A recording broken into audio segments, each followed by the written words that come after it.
पश्चिम बंगाल में किसकी सरकार बनेगी? बंगाल की लड़ाई में दीदी फिर से सत्ता में आएंगी या फिर बीजेपी इस बार कोई बड़ा करिश्मा कर सकती है? वैसे तो कल 5 राज्यों के लिए हुए चुनावों की काउंटिंग का दिन जो है वो तय है, लेकिन सबकी नजर पश्चिम बंगाल के चुनाव पर है क्योंकि एग्जिट पोल में टीएमसी बीजेपी के बीच कड़ी टक्कर दिख रही है। कई एग्जिट पोल में तो बीजेपी सरकार बनाती भी दिख रही है, लेकिन टीएमसी का दावा है कि वो 200 सीटों के साथ फिर से सरकार बनाएगी। जो भी हो, स्थिति कल स्पष्ट हो जाएगी। लेकिन बंगाल में जबरदस्त फाइट देखने को मिल रहा है। बंगाल में काउंटिंग को लेकर तैयारियां पूरी हो चुकी हैं। स्ट्रांग रूम को छावनी में तब्दील कर दिया गया। तो वहीं बंगाल में फाल्ता में दोबारा मतदान के दौरान जमकर बवाल हुआ, जिसके बाद अब 21 मई को मतदान कराया जाएगा। यानी जो भी बैटल ऑफ बंगाल में होगा, इसके लिए अब कुछ घंटे का ही बस इंतजार बाकी है। तो आपको बता दें कि अब कल की वो तारीख जब पश्चिम बंगाल की तस्वीर क्लियर हो जाएगी और तमाम राज्यों के भी नतीजे जो हैं वो आएंगे। लेकिन पश्चिम बंगाल में कल वोटों की गिनती होनी है और काउंटिंग को लेकर किसी भी तरह का विवाद ना हो, उसे देखते हुए भी चुनाव आयोग की तरफ से मतगणना के लिए जबरदस्त व्यवस्थाएं की गई हैं। पश्चिम बंगाल में काउंटिंग से जुड़ी इस वक्त की एक बड़ी खबर आपको बता दें। बंगाल चुनाव में कल वोटों की गिनती होनी है और मतगणना के लिए चुनाव आयोग के विशेष इंतजाम देखने को मिल रहे हैं। 165 एडिशनल काउंटिंग ऑब्जर्वर्स लगाए गए हैं। 77 पुलिस ऑब्जर्वर तैनात हैं। स्ट्रांग रूम पर कड़ा पहरा है। चप्पे चप्पे पर निगरानी बनी हुई है। इस बीच सीएम ममता बनर्जी ने टीएमसी की काउंटिंग एजेंट्स के साथ शनिवार को वर्चुअल बैठक की, जिसमें पूर्व आईपीएस राजीव कुमार को दमदम और बैरकपुर में काउंटिंग की जिम्मेदारी दी गई है। तो आज बीजेपी की महिला कार्यकर्ताएं भी स्ट्रांग रूम के बाहर धरना प्रदर्शन करने वाली हैं। बंगाल में बीजेपी के सभी विधानसभा उम्मीदवार आज अपने अपने चुनाव क्षेत्रों में मंदिरों में जाकर पूजा अर्चना करेंगे।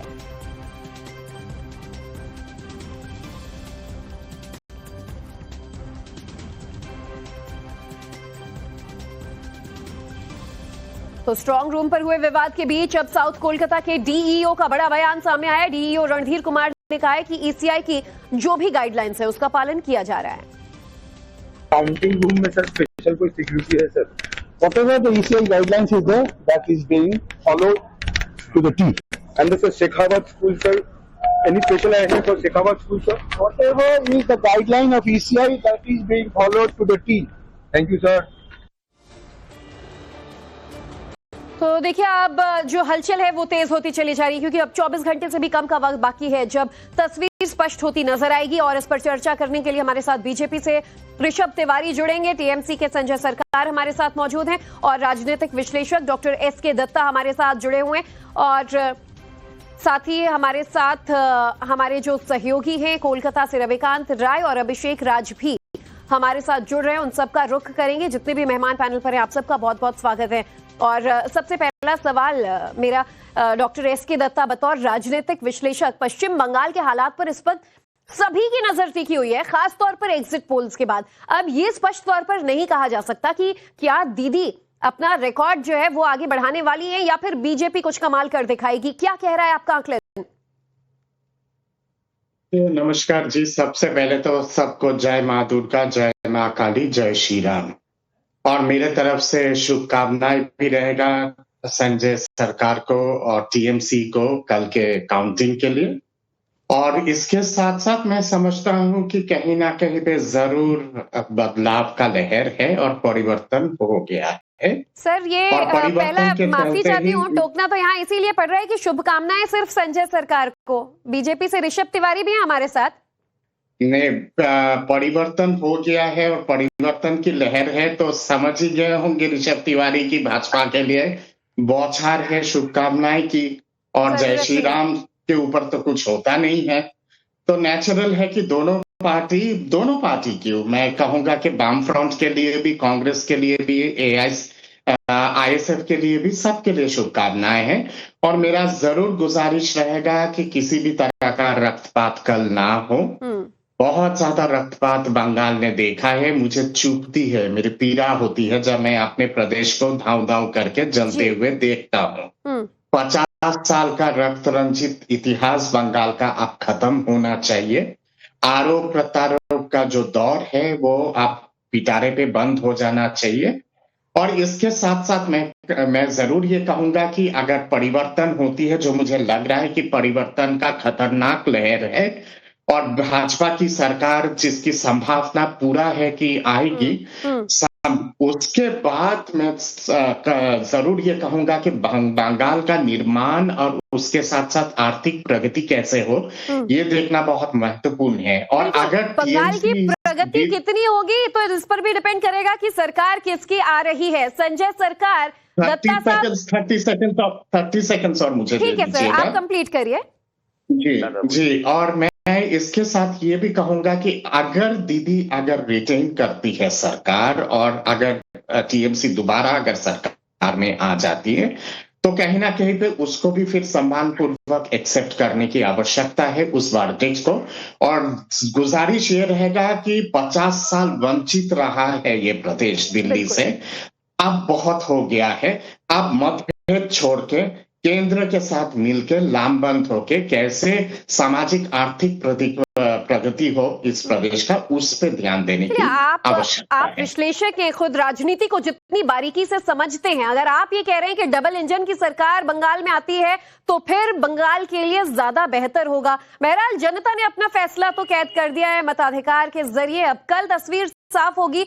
अब संजय सरकार, आपसे यही जानना चाहूंगी कि जो दत्ता सर कह रहे हैं इससे आप कितना इत्तेफाक रखते हैं, क्योंकि उनका ये मानना है कि लहर नहीं है, खतरनाक लहर है बीजेपी की।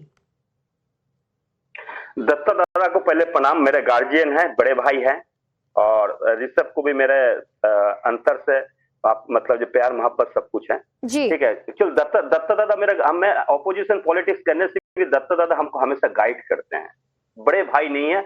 और दत्ते दादा भी जहाँ पे है, मेरे मामा भी वहीं पर हैं, तो छोड़ दीजिए बात, हम ये बात आना नहीं चाहते। जी। सबसे बड़े अभी आपने बोला ना डबल इंजन का सरकार, डबल इंजन किसमें लगता है मालूम है? मालगाड़ी में लगता है। मालगाड़ी के पीछे एक इंजन लगता है, सामने एक इंजन लगता है कि नहीं आपको? तो अगर देश को मालगाड़ी बनाने चाहते हैं मोदी जी, तो देश तो मालगाड़ी नहीं बनने चाहिए, नहीं बनेंगे ना। आज देश को मतलब आज क्या है, आज दत्ता दादा बहुत अच्छा बात हो, विकास के 50 साल में लड़ाई छोड़ के विकास होना चाहिए हकीकत पर। दादा जिस दिन हम लोग 2011 में सरकार में आए थे, मेरे बंगाल में 54,000 फैक्ट्री बंद हो चुके। दादा को पूरा डाटा है, एक डाटा है, ये बात नहीं है, दादा को भयंकर डाटा है, ये डाटा शायद किसी को पास नहीं है। और उस दिन से आज 2011 से बाद से आज तक मेरे बंगाल में उस समय 500 IT हब थे, आज हो गए 2600 IT हब। उस समय 8,000 करोड़ रुपया यहाँ पर मतलब जो इन्वेस्ट हुआ था, आज 80,000 करोड़ रुपया यहाँ पर इन्वेस्ट हुआ। 22 लाख आदमी आज IT हब में काम करता है। हम बड़े हैं। सज्जन जिंदल जैसे फैक्ट्री यहाँ पर सालगुनी में जिंदल प्लांट बैठाया है, और बोला 1 लाख साल में दीदी जैसे एक लीडर मिलते हैं।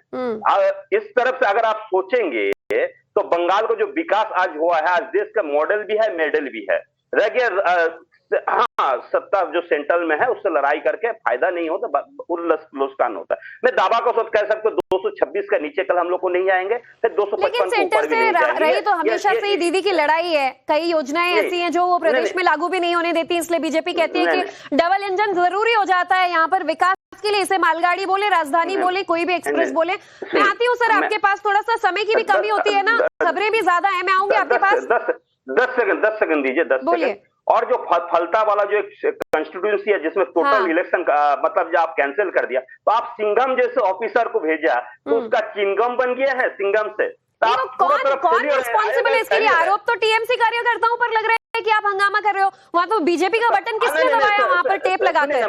मैं एक चीज आपको बताता, तमाम मीडिया से भारतीय जनता वो बड़े छोटे मजारी जितना लीडर है, उस दिन बोला सेंटर से सिंघम का बूट का आवाज या सेंट्रल फोर्स का बूट का आवाज उस दिन चुनाव के दिन सुनाओ गया, 2 दिन से पहले से वहां पर टीएमसी टी कुछ भी नहीं कर पाया, तो अचानक कहोगे। यही तो हम कह रहे हैं ना, पश्चिम बंगाल का इलेक्शन इतना ज्यादा दिलचस्प क्यों हो जाता है? यहाँ मुद्दों की कमी नहीं है, टीएमसी अपने आरोप लगा रही है।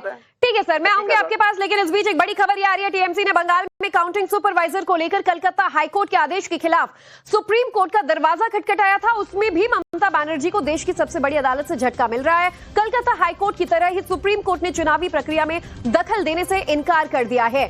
तो आपको बता दें कि टीएमसी ने बंगाल में काउंटिंग सुपरवाइजर्स को लेकर दरअसल कलकत्ता हाईकोर्ट का दरवाजा खटखटाया था, लेकिन वहां से फैसला उनके खिलाफ आया तो सुप्रीम कोर्ट पहुंचे, और वहां भी ममता बनर्जी को देश की सबसे बड़ी अदालत से झटका लगा है। कलकत्ता हाईकोर्ट ने भी की ही तरह सुप्रीम कोर्ट ने भी चुनावी प्रक्रिया में दखल देने से इनकार कर दिया है।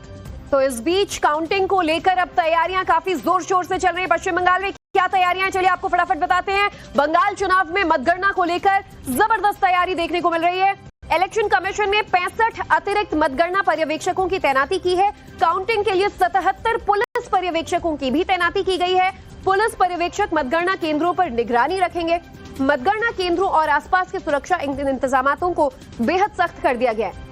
वहीं पुलिस पर्यवेक्षक मतगणना कक्ष के अंदर नहीं जा सकते, वो केवल बाहरी सुरक्षा व्यवस्था को सुनिश्चित करेंगे।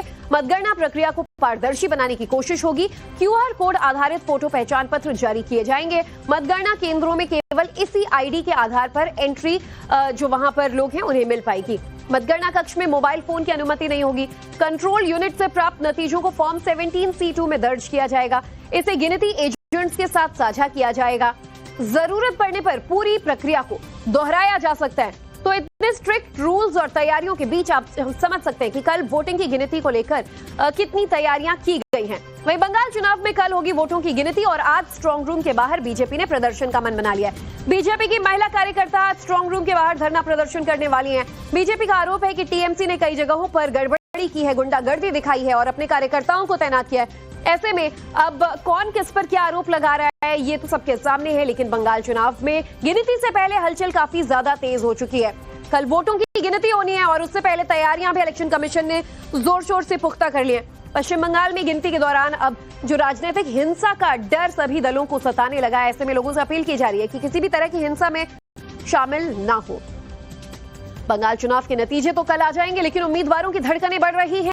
ऐसे में अब उम्मीदवार मंदिर मंदिर जाकर पूजा अर्चना कर रहे हैं। बीजेपी उम्मीदवार आज अपने अपने विधानसभा क्षेत्रों के या अपने अपने जो एरिया उन्हें है वहां पर मंदिरों में जाएंगे, दर्शन करेंगे और पूजा अर्चना करते नजर आ रहे हैं। तो आज बीजेपी के तमाम जितने भी कैंडिडेट्स हैं वो अपने एरिया में जाएंगे, वहां के प्रमुख मंदिरों में दर्शन पूजन कर भगवान का आशीर्वाद लेते नजर आएंगे। तो पश्चिम बंगाल के पोर्ट विधानसभा से बीजेपी उम्मीदवार राकेश सिंह कल होने वाली मतगणना से पहले आज काली मां के मंदिर पहुंचे और जीत की कामना के साथ मां काली की विधिवत पूजा अर्चना की। पूजा पाठ के बाद हमारे संवाददाता रविकांत राय ने उनसे बातचीत की। क्या उन्होंने कहा, पहले आपको सुनवाते हैं। पोर्ट विधानसभा में ये मां काली का मंदिर है और आज सुबह से लगातार इस तरीके की तस्वीरें आपको दिखाई देंगे। भारतीय जनता पार्टी के जितने उम्मीदवार हैं सुबह सुबह मंदिर का रुख कर रहे हैं। पोर्ट विधानसभा से भारतीय जनता पार्टी के उम्मीदवार राकेश जी हमारे साथ हैं। राकेश जी, जिस तरीके से ये चुनाव हुआ है, बीजेपी पूरी तरीके से कॉन्फिडेंट लग रही है कि इस बार आएगी, लेकिन ममता बनर्जी भी दावा कर रही हैं कि वो रिपीट करने वाली हैं। आप मां काली के मंदिर में आए हैं, आशीर्वाद किसकी तरफ जा रहा है? नहीं, आशीर्वाद हम लोगों का कोशिश, हम लोगों का प्रयास, हम लोगों का एकजुटता और ये लड़ाई जो था ममता वर्सेस जनता का लड़ाई था और हम लोग जो प्रयास किए हैं जनता के दिल के अंदर, इन लोगों का प्रचार दीवार के अंदर है, हम लोगों का प्रचार दिल के अंदर है और इसमें हम लोग 100 में 100% सफल हैं।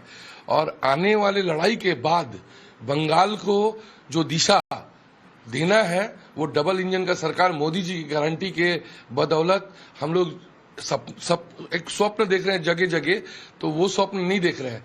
हम लोग देख रहे हैं कि आने वाले दिनों में ये जो बंगाल है सोनार बांग्ला होने चला है, ये इसमें कोई शक नहीं है। आपके खिलाफ जो उम्मीदवार हैं TMC के जी बेहद करीबी बताए जाते हैं ममता बनर्जी के, और यहाँ उनके वोट बैंक का भी दबदबा है, तो क्या इस बार आप तिलिस्म को तोड़ देंगे? देखिए, ममता बनर्जी का सेकंड इन कमान बहुत लोग होते हैं और होते होते होते होते थर्ड में चले जाते हैं। तो पहले पार्थो चटर्जी थे, देख लिए उनका हाल क्या हुआ। उनका और भी बहुत सेकंड इन कमान थे, उन लोगों का सबका असर देख लीजिए। ज्योति प्रियो मल्लिक थे, उनका असर सब जेल में धीरे धीरे। अभी बॉबी हाकिम है, उनके बाद में अभिषेक बनर्जी है। इन लोगों का सेकंड इन कमान से हम डरने वाले नहीं है और न हम डरते हैं। लड़ाई था, चुनौती था, ऐसा नहीं है कि कलकत्ता पोर्ट में 55% मुस्लिम है आज की तारीख में, फिर भी कलकत्ता पोर्ट में भारतीय जनता पार्टी का झंडा लहराएगा, क्योंकि कैलकुलेशन जो है 2 और 2 4 भी होता है और 2 और 2 22 भी दिखता है। तो पोर्ट विधानसभा से बीजेपी नेता को आपने सुना, जो मंदिर मंदिर अब तमाम नेता पहुंचने लगे। मेरे सहयोगी विद्यानाथ झा भी हमारे साथ जुड़ चुके हैं, जो इलेक्शन कवरेज के मद्देनजर पश्चिम बंगाल में ही है, कोलकाता में हैं, तो सबसे पहले उनका रुख कर लेते हैं। विद्या, जिस तरीके से आज हम हलचल देख रहे हैं, एक तरफ बीजेपी कह रही है कि जीत निश्चित है, लेकिन टीएमसी की दिल की धड़कनें भी काफी ज्यादा तेज होती नजर आ रही हैं इस बार एग्जिट पोल्स को देखकर। जी देखिए, सिर्फ एग्जिट पोल को नहीं देखकर, बल्कि ज्योति, जिस तरीके से इस बार वोटिंग हुई है, जितनी सुरक्षा व्यवस्था यहां पर थी और निर्भय होकर लोगों ने वोट किया है, जो प्रतिशत वोटिंग की रही है, उसके बाद टीएमसी को कहीं ना कहीं ऐसा लग रहा है कि क्या सत्ता हाथ से निकल तो नहीं जाएगी। बीजेपी पूरी तरीके से कॉन्फिडेंट दिख रही है और इसीलिए आज आप देख रहे हैं कि बीजेपी ने ये तय किया है कि उनके जो नेता हैं वो सभी मंदिर जाएंगे, अलग अलग जिलों में वो लोग मंदिर जाएंगे। दूसरी तरफ कल फाल्टा में शाम को जो बवाल हुआ और आज भी जो संजीदगी दिखाई दे रही है, सुरक्षा व्यवस्था पुख्ता की गई है, उसके बाद ऐसा लग रहा है कि ममता बनर्जी को कहीं ना कहीं संदेह है कि इस बार चौथी बार क्या वो सत्ता में वापस आएंगी। हालांकि सबकी नजर कल के ऊपर टिकी हुई है कि कल जब नतीजे आएंगे तो क्या होगा, क्या पश्चिम बंगाल में एक बार फिर से लेफ्ट के बाद टीएमसी और टीएमसी के बाद क्या अब कोई नई सत्ता, किसी नई पार्टी के हाथ में सत्ता जाने वाली है। लेकिन दूसरी तरफ वोटों की गणित को अगर देखें तो ये सब कहना और नतीजों में सब चीजों का बदलना इतना आसान नहीं होगा। आज हम देख रहे हैं कि बीजेपी की तरफ से जो उत्साह दिखाई दे रहा है, कल तक ये उत्साह कितना बना रहेगा और जब नतीजे कल जब ईवीएम खुलने लग जाएंगे तब भी क्या बीजेपी का ये उत्साह बना रहता है और टीएमसी की जो बौखलाहट कह लें या फिर जो बीजेपी की तरफ से कहा जा रहा है कि सियासी ड्रामा शुरू हो गया सिर्फ इसलिए क्योंकि टीएमसी को ऐसा लग रहा है कि इस बार वो चुनाव हार रहे हैं। तो कल का इंतजार है, लोग कल पर नजर टिकाए हुए हैं और एक बात ये भी है कि पूरे देश की नजर इस वक्त पश्चिम बंगाल पर है। नतीजे तमाम राज्यों के आने वाले हैं, लेकिन पश्चिम बंगाल को लेकर दिल की धड़कनें ज्यादा तेज हो रही है। विद्या, आऊंगी आपके पास। रविकांत का भी रुख कर लेते हैं फटाफट।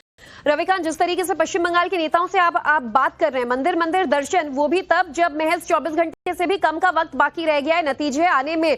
अब टीएमसी आरोप ये भी लगा रही है कि जो डबल इंजन की सरकार होती है वो तो मालगाड़ी होती है, वो कोई विकास का काम नहीं कर पाएंगे। तो कितनी उम्मीद रख रहे हैं बीजेपी के नेता?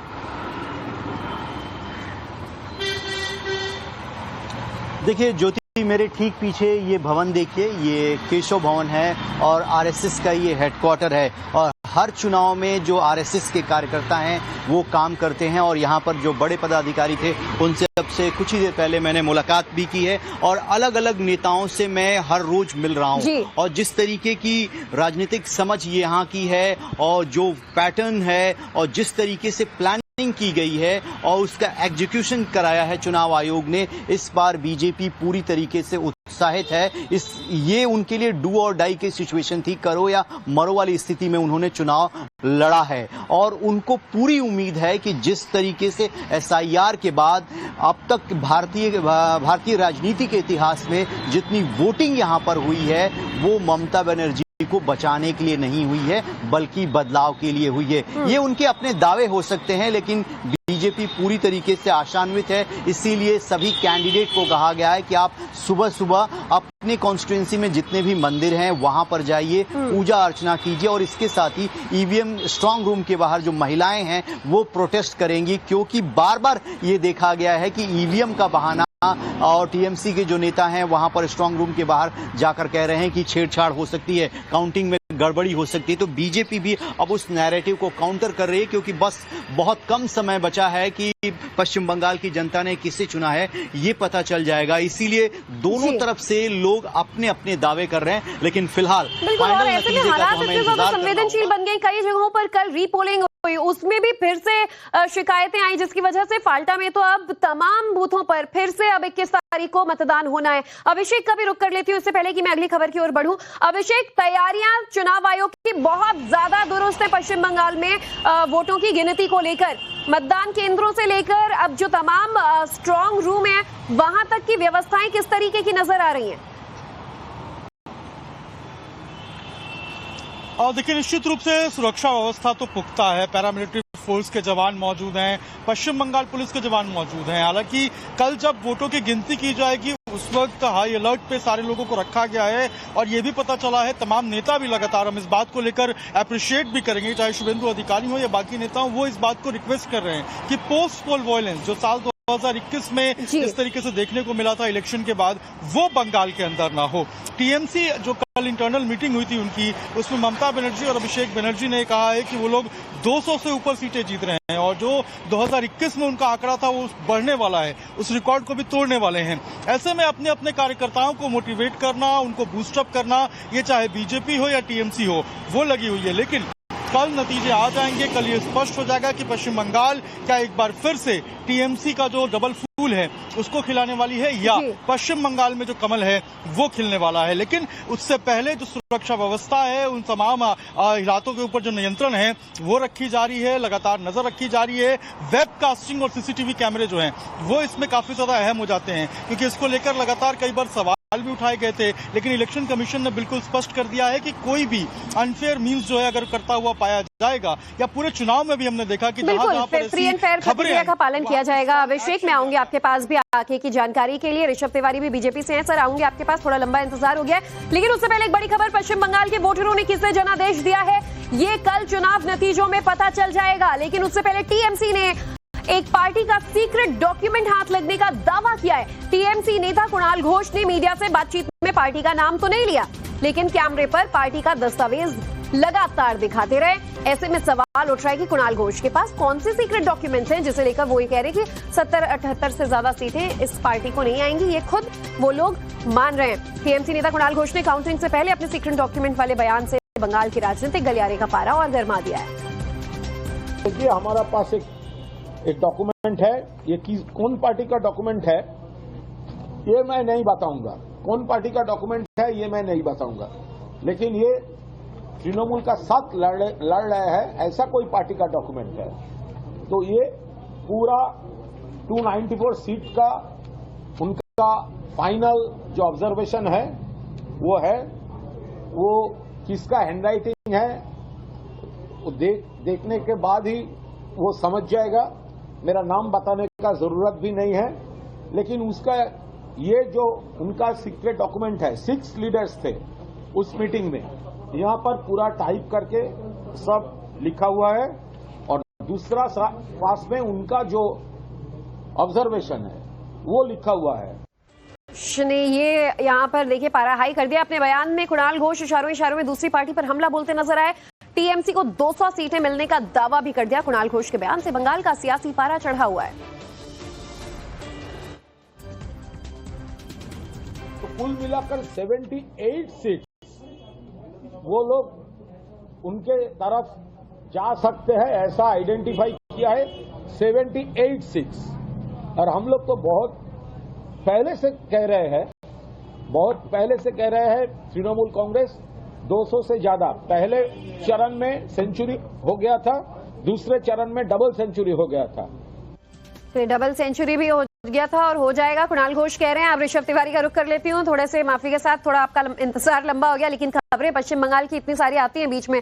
अब ऋषभ, ये भी हमें बताइए, बीजेपी को लेकर पश्चिम बंगाल में सवाल यही उठ रहा है, 24 घंटे से भी कम का वक्त बाकी रह गया है। हाउ इज द जोश, कितना हाई है बीजेपी वालों का जोश? क्योंकि टीएमसी के आरोप तो आपने सुने ही, 78 वोट आ रही है, ये आपके सीक्रेट डॉक्यूमेंट्स कह रहे हैं या किसके वोट डॉक्यूमेंट्स कह रहे हैं?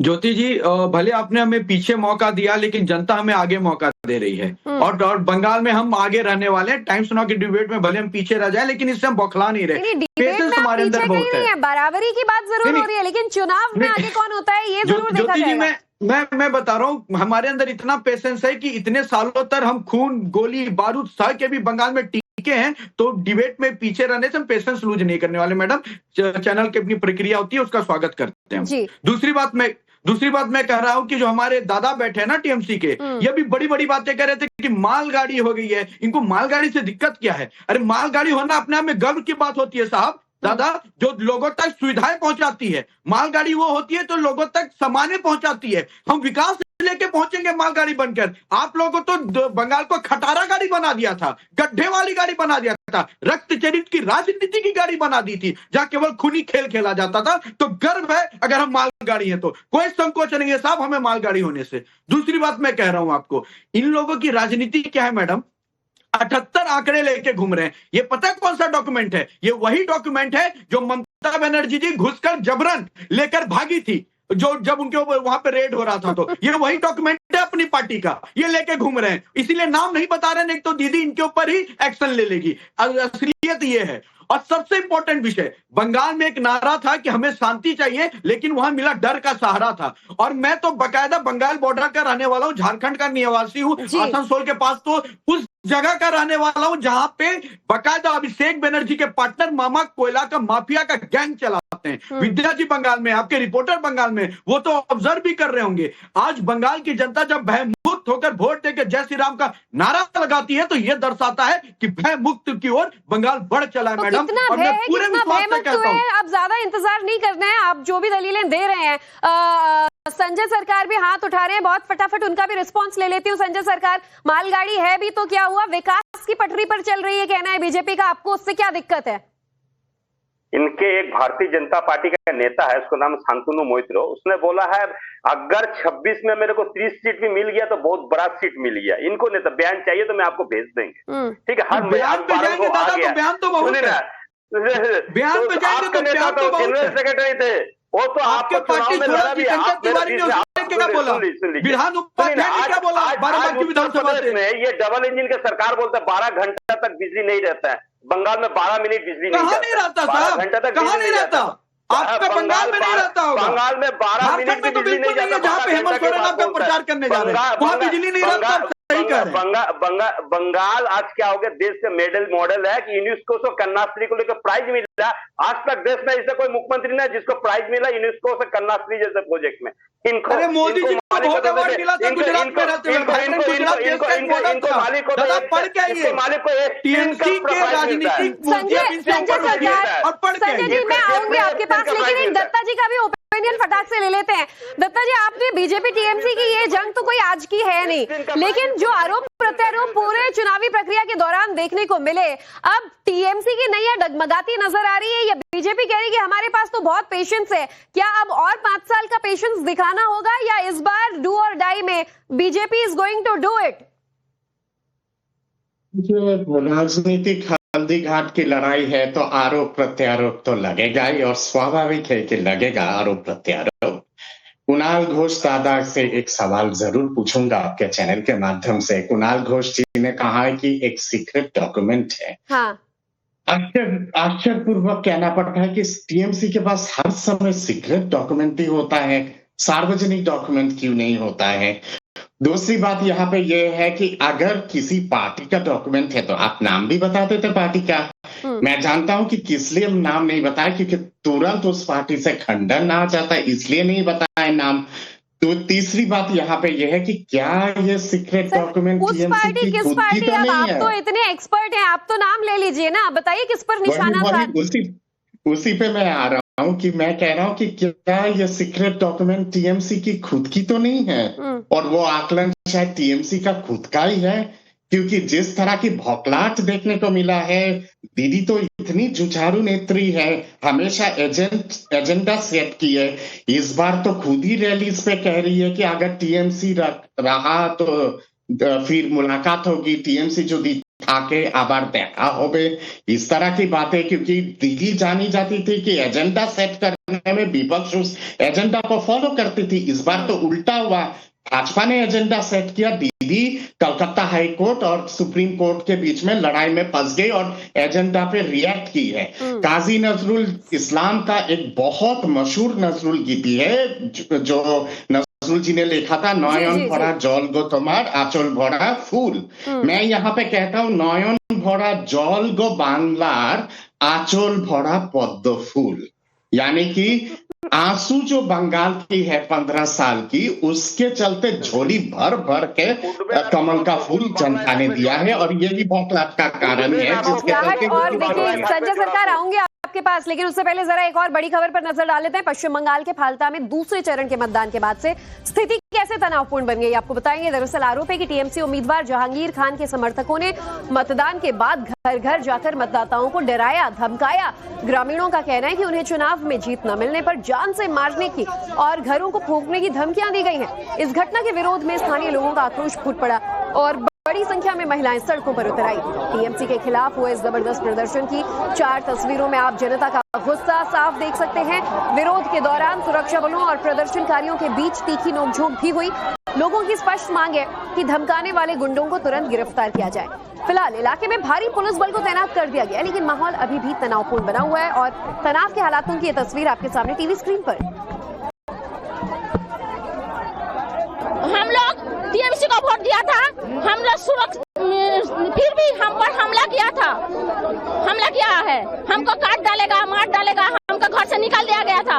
इसराफिल चौकदार है, इसराफिल चौकदार हमका प्रधान है।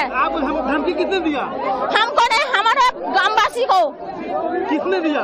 इसराफिल चौकदार। वो कौन है? यहाँ पे जीपी के प्रधान है, टीएमसी के नेता है। टीएमसी के नेता है।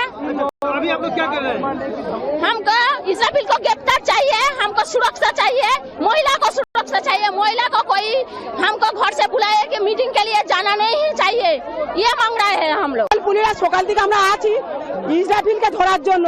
ইসরাফিল বাড়ি বাড়ি আগুন লাগিয়ে দিবে, বাড়ি বাড়ি আগুন লাগিয়ে দিবে বলেছে, আর বলেছে রক্তপাত করে দিব 4 তারিখে। আমরা জিটি আইতের মধ্যে আসি ইসরাফিল टीएमसी ने बोला? হ্যাঁ টিএমসি কে ওই ইসরাফিল চকদার বলেছে। আর ওরা আমরা এই মীমাংস করতে দুষ্টিকে ধরো।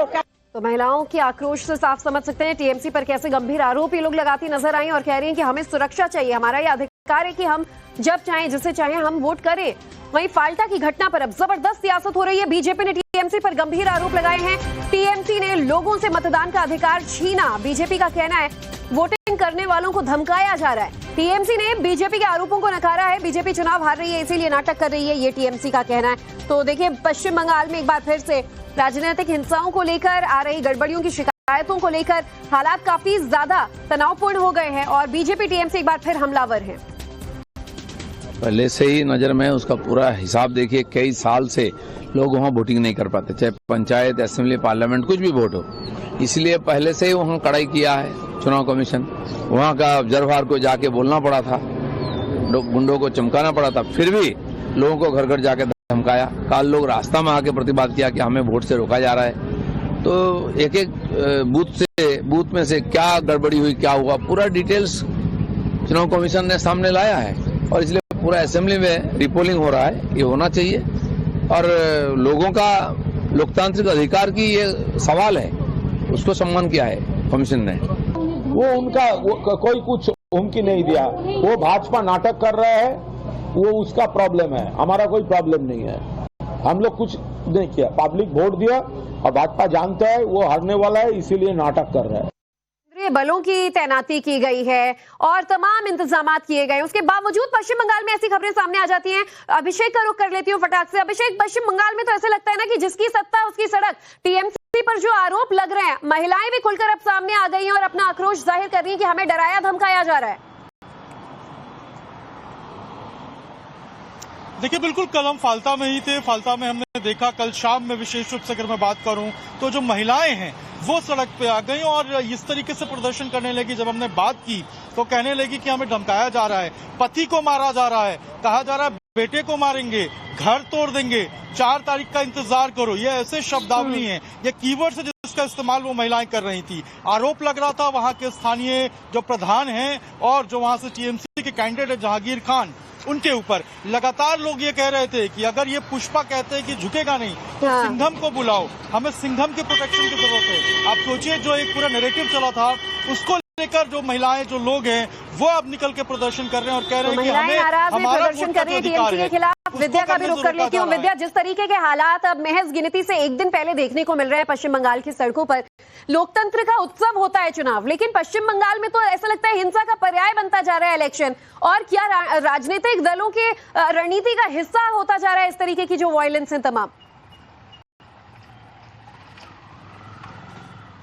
जी देखिए, इस बार के चुनाव से पहले यानी कि 2021 तक का जो यहाँ पर चुनाव हो रहा था वो रक्त रंजित चुनाव हो रहा था।